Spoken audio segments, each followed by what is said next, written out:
I have encountered, over the years, many people with physical ailments such as multiple sclerosis and arthritis that have told me that smoking cannabis is the only thing that relieves the pain they otherwise are afflicted with on a daily basis. A number of these people, some of you may be surprised to hear, were old-aged pensioners. Yet our corporate governments tell us that we are not allowed to exercise our free will in choosing to grow, sell, buy and smoke this non-patented for profit plant, despite causing no harm, injury or loss to another, as of course is often not the case with the consumption of the legally available chemically enhanced alcohol, tobacco and vapes. And they impose sanctions with fines and even imprisonment for anyone that disregards the dictate of their corporate fascist state. Many being found guilty of this victimless crime by a judiciary system that not only turns a blind eye to child trafficking and elite paedophile rings, but also through the likes of family courts and care homes provides children for the exploitation and sick indulgences of their criminal circles. If the reader thinks that I am exaggerating here, then you need to research the activities of family courts and child welfare. What at first appears as gross negligence, one quickly realises when looking at the abuses at care homes, continues with children regularly going missing in the system. Former Health Minister Lord Warner told us that children's homes were a supply line for paedophiles, and journalist Christopher Booker said that he believed hundreds if not thousands of children are wrongly taken each year. Aligned with the fact that family courts are entirely unlawful, as they are closed courts and not properly convened court de jour, operating in open forum under the common sense laws of the land. Instead, they are operating under maritime law, legal. And not only unlawful, under the 1984 Court Act, they are also illegal. What you will find when you put the corporate establishment's child welfare bodies, institutions and programmes under a microscope is that there exists a very sinister and dark reality, where many of the young victims are abused and neglected with no escape or voice to be heard. Jimmy Savile is thought to have harmed around 500 victims in the 50 years that he was given the freedom to abuse and rape children. Not forgetting all the other high-profile names that still evade arrest, for whom he and others like Thomas Hamilton have supplied their victims. How can they continue to perpetuate their crimes without some complaint being heard? Surely, in Britain at least, Childline or the NSPCC would have had their suspicions raised at some point. With what we know about the volume of care homes being used by procurers of children for the elite, surely there would have been some insight into the activities of Savile and his high-profile clientele involved in the elite paedophile rings.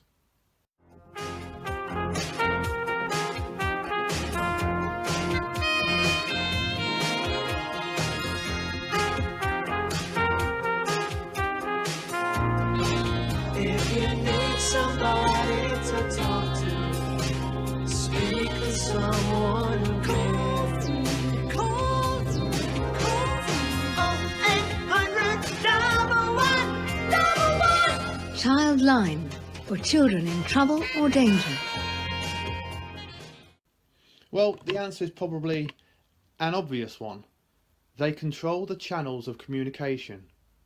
Remember, those involved in these perverse rings of abuse and their protectors permeate throughout our corporate establishment and mainstream media. So all they have to do is promote false lifelines for those children made vulnerable to these circles, whilst maintaining an image of authenticity, aided by mainstream media.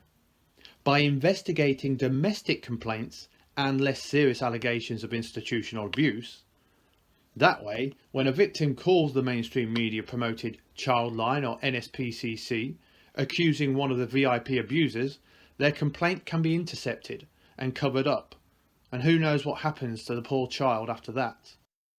Peter Saunders of the National Association for People Abused in Childhood said over the years they have received many allegations of abuse at the highest levels of government.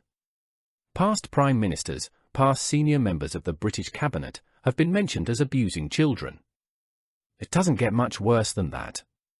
We are talking about the worst kind of crime committed by the people who are supposed to be running the country.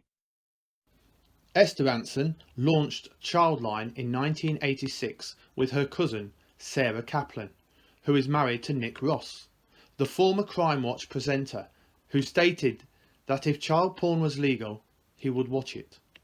Ross's co-presenter, Jill Dando, was murdered in 1999 because it was suspected that she was going to expose the elite paedophile ring at the BBC. The John Carr Express headline of July 21, 2014 read, Jill Dando raised alarm about the paedophile ring at BBC. Murdered television presenter Jill Dando tried to alert her bosses to a paedophile ring at the BBC involving big-name stars, claims a former colleague. Given that you went on to found Childline and you campaigned to protect vulnerable young people, did you not ever think of taking up these rumours, not perhaps with the authorities, but at least with BBC bosses? It would have been completely irrelevant to anything that I was working on. I had nobody had ever complained to me. Of course, if a child had come to me or a young person had come to me or Childline, we would have acted upon it. But all I heard was gossip in the office, and I never worked in his department, although I did once or twice appear on Jim Will Fix It. It was only as a guest. So I never played a part in his life or in his career, and nobody ever complained to me. Esther Rantzen said that she was profoundly shocked following the arrest of Rolf Harris, and claimed not to have been aware of what everyone else at the BBC knew about Jimmy Savile's crimes, despite one of his victims, Shai Keenan, saying that she had told Rantzen in 1994. Though later Rantzen conceded that she had heard the rumours of the DJ's activities, though clearly did nothing to protect children.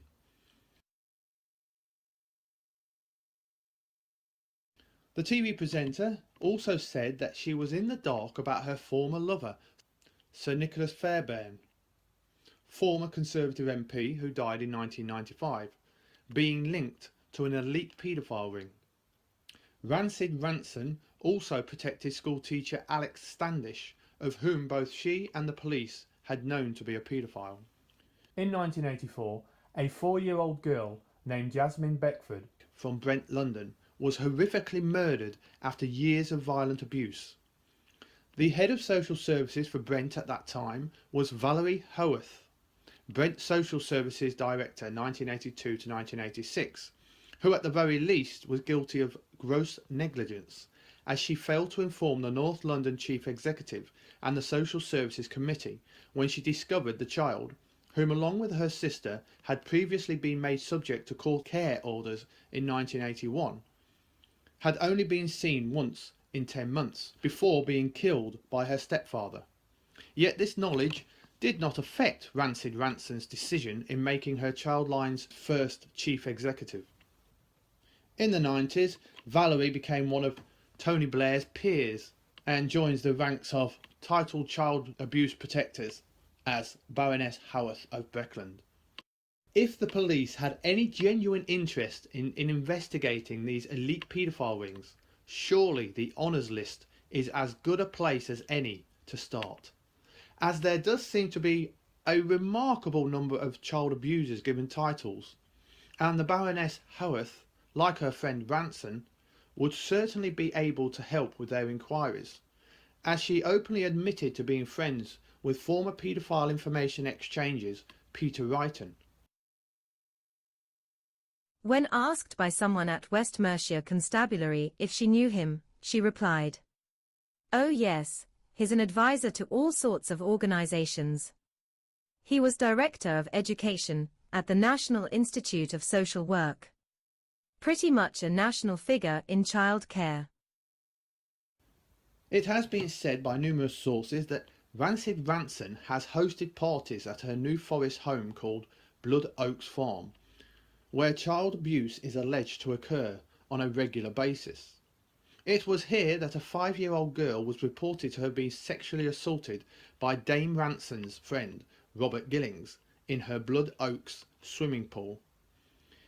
Gillings was found guilty and given an 18-month prison sentence. Former child actor Ben Fellows has publicly stated that he was invited to a party hosted for BBC executives, producers, directors and stars at Blood Oaks when he was 15 years old. He said, Drugs and alcohol featured heavily at that party to which numerous children had been brought. Sex occurred between many guests, yet Dame Esther never lifted a finger to protect or remove the children from the highly inappropriate environment to which children had been brought on her invitation and initiative. Ben tells us that children were being abused right under Rancid Rantzen's nose, and he himself was also sexually assaulted by a future BBC children's entertainer that he met at the party. Ronald Bennett, who founded the Brave Hearts Children's Charity in 1991, received the award of Fundraiser of the Year from Rantzen in 2007 at the first Pride of Andover awards ceremony. He was arrested in 2013 for 5 counts of child sexual abuse on young girls in the 1980s. Rancid Rantzen, to whom was given the honour of Dame Commander of the Order of the British Empire by Princess Anne, is also a trustee of the NSPCC. It is no wonder, unless we accept an excuse of total incompetence, why Rancid Rantzen has always called for children of abuse to report their predators to the likes of Childline, where a big heavy carpet, it would appear, exists, to brush beneath it the most serious transgressions of church and state. Mark Hookham and Andrew Young, for the Mail on Sunday, told us on the 18th of July 2020 that the Countess who took 30 flights on paedophiles, Lolita expresses, quits NSPCC, Lady Ivy flew with Jeffrey Epstein and Ghislaine Maxwell on trip to private island.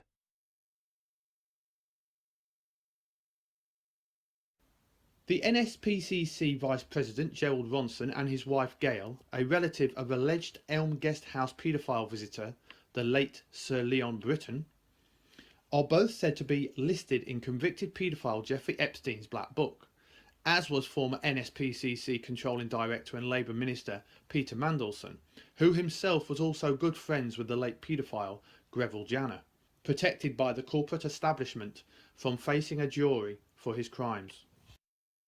Guy Adams and Daniel Bates, for the Daily Mail in August 2019 reported, Peter Mandelson pictured with Jeffrey Epstein. Labour ex-minister who's friends with Prince Andrew, shops with paedophile financier in 2005, after being introduced by Ghislaine Maxwell. Epstein's most famous friend and guest, the royal Prince Andrew, whose connection with child trafficker and convicted paedophile Jeffrey Epstein precipitated a worldwide lockdown due to our corporate establishment's cry of pandemic, which has since led to increasing restrictions on our inalienable rights and freedoms, as well as censorship, the control of information, and a promise previously made that life will not go back to normal until the world has accepted IG Farmer's patented for profit vaccine. For the world at large, normalcy only returns when we've largely vaccinated the entire global population. And so I've had 3 jabs and with alacrity, and I regard it as a real privilege. People are going down like 9 pins, aren't they? Still. I mean, the numbers are still enormously high. Today's news about the health service right now was really quite tragic because the ambulances are unable to unload their patients, desperately sick patients, because there aren't the hospital beds. The NHS staff is already exhausted, and this is only November. So what I feel is, if we oldies are prepared to say, okay, if I get COVID, I won't take any resources of the NHS, I shall stay at home and fall off my perch here, then okay, you have the right to say you refuse all medical help, be it a vaccine or be it the ICU. If you expect nurses and doctors to look after you, you must protect them, and you must make sure they can prioritize people. You've got to make that decision yourself. It's your choice. If you decide that you don't want a vaccine or a booster, then you can decide not to go to hospital however ill you get. And that way, that is your right. So you would leave the unjabbed at home to die if they had a heart attack, if they suffered from a stroke? That's their choice. If they're unjabbed, if they take the decision they're not going to use the medical evidence, follow the science, as we say, recognize, because what the boosters do is not only protect you, they protect other people because you transmit the infection far less. Yeah. Although you can still transmit even if you are triple jabbed. We can build a new social contract, particularly integrating the next generation. We can change our behavior to be in harmony with nature again. And we can make sure that the technologies of the fourth industrial revolution are best utilized to provide us with better lives. In short, we need a great reset. We have to mobilize all constituents of our global society to work together. We must not miss this unique window of opportunity. For this reason, I'm grateful that we are joined for this announcement of the Great Reset Initiative, not only by His Royal Highness the Prince of Wales, but by representatives of international organizations, business, trade unions, scientists, and above all, the young generation.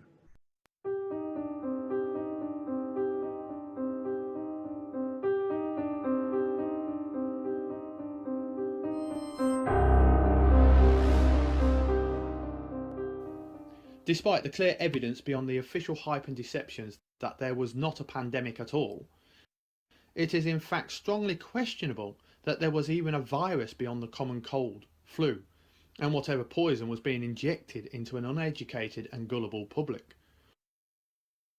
Believing that the massive pharmaceutical, patented for profit industries actually care and have their best interests at heart.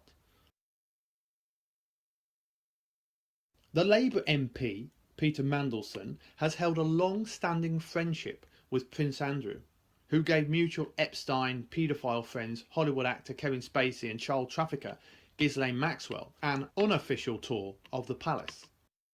Neil Murphy, writing for The Mirror, reported on the 4th of July, 2020. Prince Andrew invited Ghislaine Maxwell and Kevin Spacey to Buckingham Palace. It is claimed Maxwell, 58, and Spacey, 60, gave regal waves and larked about them during the private visit to Buckingham Palace, which was arranged by the Duke of York in 2002. The Labour minister Mendelsohn agreed in 1999 to join his royal friend Prince Andrew's Full Stop NSPCC campaign against child abuse. Also, whilst one NSPCC boss gave her support to convicted paedophile Stuart Hall during his trial. NSPCC ambassador John Anarchy was previously involved with paedophile Jerry Sandusky's US Penn State children's charity, The Second Mile, that transferred their remaining assets worth $2.6 million to Arrow Child and Families Ministries, another children's charity with strong links to the Bush family. Speaking of Sandusky and his charity, radio host Mark Madden said in 2011, I'll use the only language I can, that Jerry Sandusky and Second Mile were pimping out young boys to rich donors. With so much evidence of paedophile rings existing in the British Broadcasting Corporation, the BBC, and within the British establishment itself, one would expect a lot more arrests of high-profile figures. If, of course, Childline, the NSPCC and the police themselves were actually working together in the interests of the victims rather than the culprits. For the Mail on Sunday, Martin Beckford reported on the 8th of March, 2014. High Court Judge and the Child Sex Ring. Advisor to Queen was founder of paedophile support group to keep offenders out of jail. Lord Justice Fulford was named last year as an advisor to the Queen. He was a key backer of the notorious paedophile information exchange. police suspect the group of abusing children on an industrial scale. He is revealed as a founder member of Campaign to Defend Pi. At the time it was calling for the age of consent to be lowered to just 4.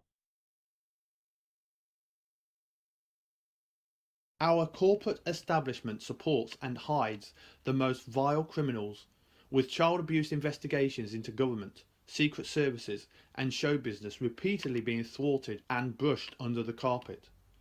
The evidence is damning that Westminster and the BBC housed a prolific paedophile ring. And with so many people implicit in its cover-up and so few actual culprits brought to justice, it would not only be naive but irresponsible to believe that these crimes are no longer commonplace under the umbrella of the British Broadcasting Corporation. And the fact that this institution is well documented to have accommodated at least one of the elite paedophile rings should be enough to question the validity of anything it reports, especially regarding the Corona Crown pandemic. Your friends, family, colleagues, classmates, and anyone else you come into contact with, even strangers, could be put in danger if you turn down the vaccine. It's not just a decision that affects you. It's okay to have questions about the COVID vaccine. That's normal. It's good to talk about them, though, with your doctor or community leaders or even friends and family you trust who have received the vaccine already. Vaccines have been tested rigorously and they've been found to be safe and to prevent people from developing symptoms and getting seriously ill with COVID-19. But now we're starting to see research which suggests that a vaccine can prevent people from spreading the virus too. You're vaccinated and your friends and colleagues are vaccinated, that will substantially reduce the risk for everybody. In 2013, 6 judges in an international common law court held in Brussels issued arrest warrants for 37 high-profile people, including Queen Elizabeth of England, Prince Philip, the Duke of Edinburgh, the Duke's friend and co-founder of the World Wildlife Fund, former SS officer and founding chairman of the Bilderberg Group, Prince Bernhard of the Netherlands, former Prime Minister David Cameron, Joseph Ratzinger, former Pope Benedict XVI, and the now late Jesuit Pope Francis, for crimes against humanity. The charges include child trafficking, sexual crimes against children, and murder as part of an international paedophile ring. The International Tribunal into Crimes of Church and State hearing followed a number of victims who had come forward saying that they were prostituted by the Vatican as part of an international paedophile ring, with at least 50,000 indigenous children going missing from Canada. The court began on February the 25th to hear a wealth of evidence, including how 10 children were taken by Queen Elizabeth and Prince Philip from the Catholic Kamloops residential school in Canada on the 10th of October 1964. The young children sent away with the royal couple have never been seen again, and no one has heard from any of them since that day, with 2 witnesses who saw the children taken having since died with a serious question mark over their deaths. The Queen came visited for about 3 days, 2-3 days, I don't know how long it was, I think it was about 3 days actually, and a lot of children went missing there. Why do you think he asked about his mental status? Well, that's, in Canada, you need 3 doctors to sign off on you to basically be non-consensually admitted to a psych unit or have all your rights taken away, have anything done to you medically. Including have your life support terminated? If that's what they did, yeah, you could do that. Usually that's reserved for people who don't have any family, but yes, they could do that. Because in William's case, that's exactly what happened later at BGH. They pulled him off life support without anyone's permission. Yeah. I don't know what to say about that. The whole thing made me feel like I didn't want to nurse anymore. It felt like we weren't doing our job for this man. There he is. What does that all indicate? And these lines, which are called Means lines, indicate arsenic poisoning. An undiagnosed bloodborne infection doesn't manifest as Means lines, and he had no fever. And And no TB. And no TB. And Even he was though being tested for it, and no antibiotics Let me either. just hand you this. That's the official coroner's report, and it says that he died of disseminated tuberculosis. It doesn't mention that they pulled him off life support. So you disagree with the coroner's report? Oh, absolutely. We got a lot of TB in medicine, and we knew when there was a TB in the room, whether or not it was active or passive, because there is several different types of TB. There's no way that if they suspected this, but they did, right, because it was a blood-borne infection, Could you turn to the front to the picture of William and just hold that up? And that's the man you treated? Yeah, that is definitely the man I treated. That bandana was even in the room.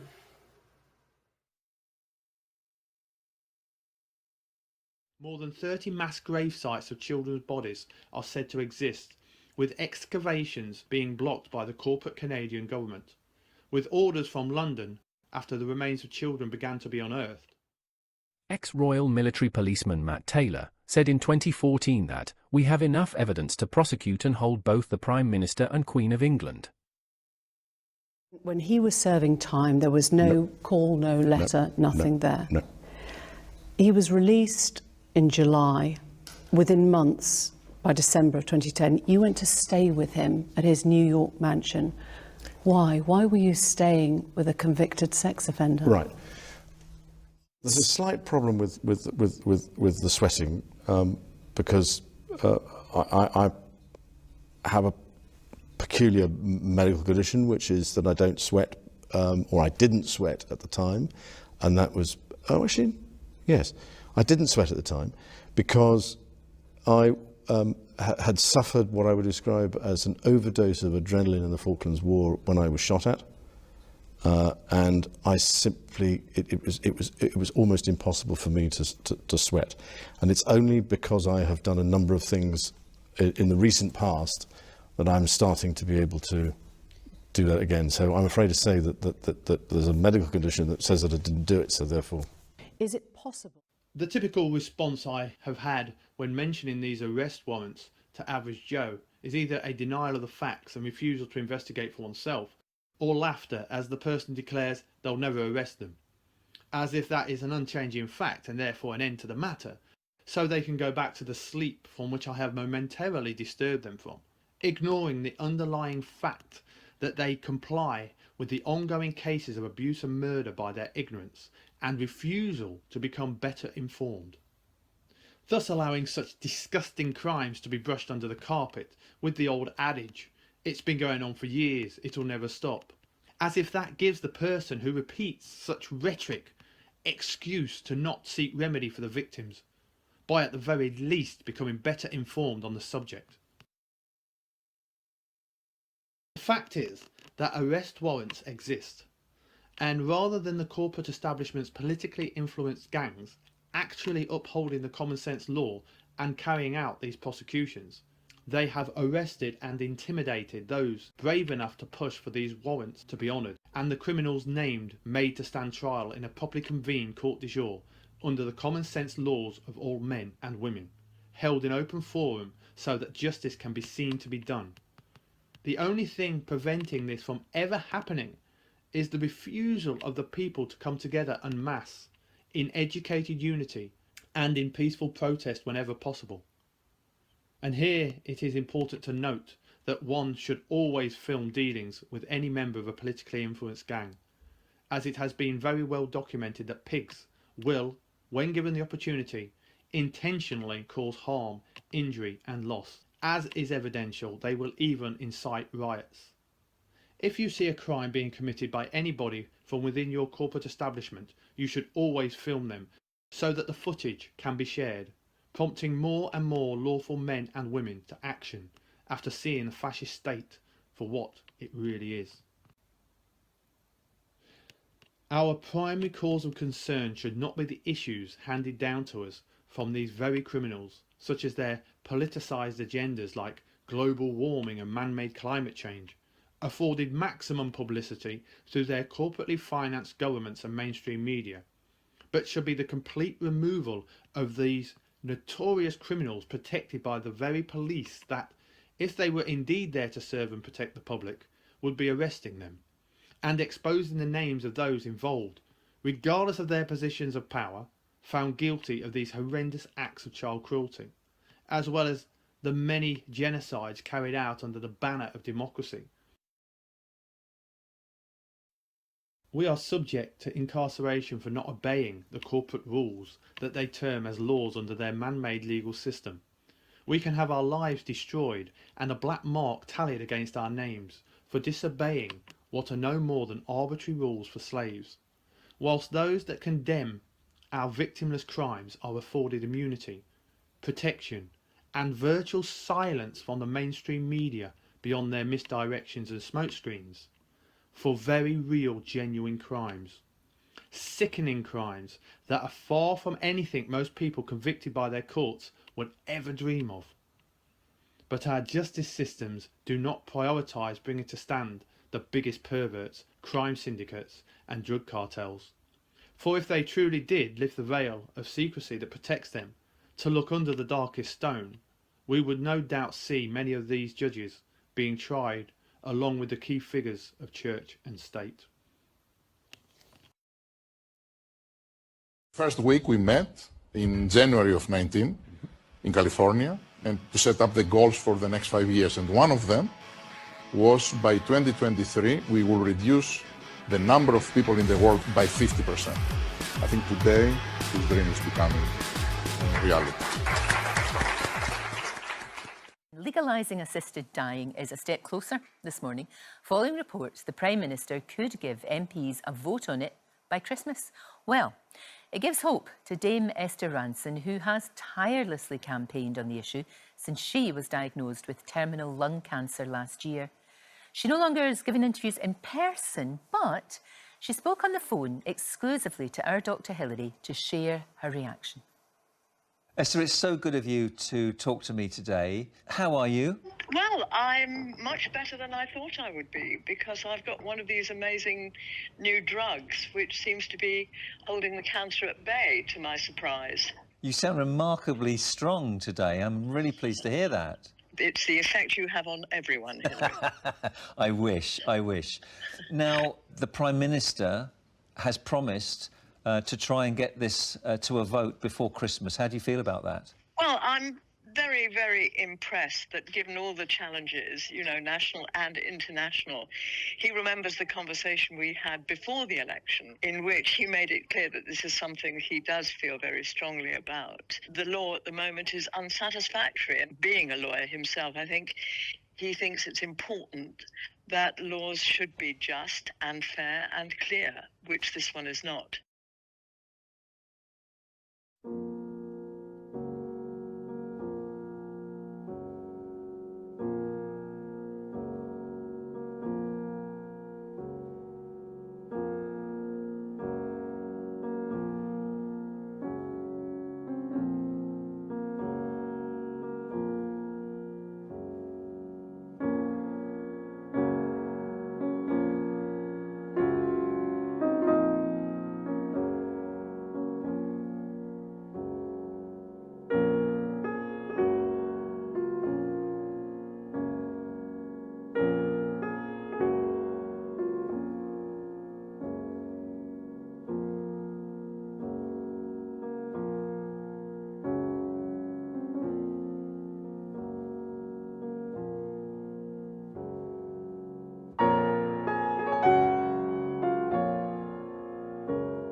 Rob Stein reported horrifying mistake to take organs from a living person in his NPR article on October 17, 2024. Natasha Miller says she was getting ready to do her job preserving donated organs for transplantation when the nurses wheeled the donor into the operating room. She quickly realized something wasn't right. Though the donor had been declared dead, he seemed to her very much alive. He was moving around, kind of thrashing. Like, moving, thrashing around on the bed, Miller told NPR in an interview. and then when we went over there, you could see he had tears coming down. He was crying visibly.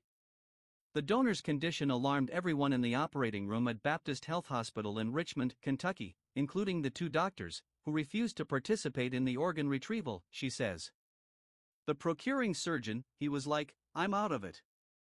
I don't want to have anything to do with it," Miller says. It was very chaotic.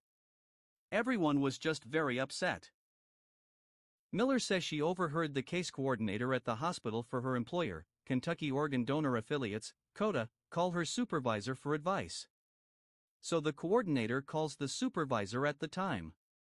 And she was saying that he was telling her that she needed to find another doctor to do it, that we were going to do this case. She needs to find someone else, Miller says. And she's like, there is no one else. She's crying, the coordinator, because she's getting yelled at. The organ retrieval was cancelled.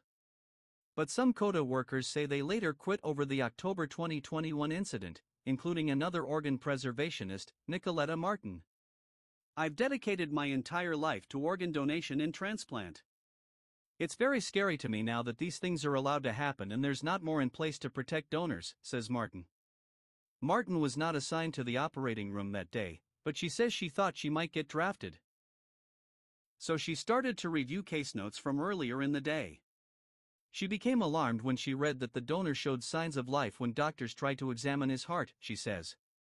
The donor had woken up during his procedure that morning for a cardiac catheterization, and he was thrashing around on the table, Martin says. Cardiac catheterization is performed on potential organ donors to evaluate whether the heart is healthy enough to go to a person in need of a new heart. Martin says doctors sedated the patient when he woke up and plans to recover his organs proceeded. Donna Rohrer of Richmond, Kentucky, told NPR that her 36-year-old brother, Anthony Thomas T.J. Hoover II, was the patient involved in the case. Rohrer was at the hospital that day. She says she became concerned something wasn't right when TJ appeared to open his eyes and look around as he was being wheeled from intensive care to the operating room. "It was like it was his way of letting us know, hey, I'm still here," Rohrer told NPR in an interview. But Rohrer says she and other family members were told what they saw was just a common reflex. TJ Hoover now lives with Rohrer, and she serves as his legal guardian.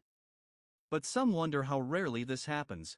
"This doesn't seem to be a one-off, a bad apple," says Greg Siegel, who runs Organize, an organ transplant system watchdog group. "I receive allegations like that with alarming regularity." Likewise, Thaddeus Pope, a bioethicist and lawyer at the Mitchell-Hamline School of Law in St. Paul who studies organ donation, cites similar accusations reported elsewhere. "This is not a one-off," Pope says. "It has been alleged to happen before." Dr. Robert Cannon, a transplant surgeon at the University of Alabama at Birmingham, described a similar incident during the congressional hearing where Martin's letter was disclosed. "It happened at a hospital outside of Alabama. We had actually opened the patient and were in the process of sort of preparing their organs, at which point the ventilator triggered, and so the anesthesiologist at the head of the table spoke up and said, 'Hey, I think this patient might have just breathed.' Nevertheless, a representative from the OPO wanted to proceed anyway," Cannon says. He refused. "We were kind of shocked that an OPO person would have so little knowledge about what brain death means that they would say, 'Oh, you should just go ahead.' And we thought, no. We're not going to take any risk that we murder a patient."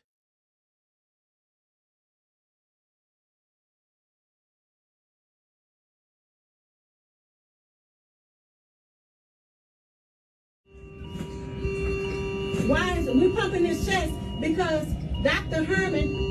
They won't come in here and do it. They refuse to resuscitate him. And he still got a heartbeat. My son has a heartbeat. They told me that they wanted my son's organs. When they first announced him that he had brain trauma, and I told them that they keep cutting the air off now. They're cutting it off. They're cutting it off. They're controlling it from the outside. Now they heard cut it back off because they heard me say it. We see what y'all doing out there. What would you like your legacy to be? Even if it doesn't happen in my time, I do hope that other people in my situation will be given the choice. That's all I ask, to shorten their death if that's what they want. We've got to stabilize the population. When I was born, there were what's wrong with the population? I mean, with too many people. That's why we have global warming. We have global warming because too many people are using too much stuff. But if there were less people, they'd be using less stuff. There's a world population that has risen during the same short period of time geometrically to almost 6 billion people and could easily exceed 8 billion by the year 2020. Now, the world today has 6.8 billion people. That's headed up to about 9 billion. Now, if we do a really great job on new vaccines, health care, reproductive health services, we could lower that by perhaps 10 or 15%.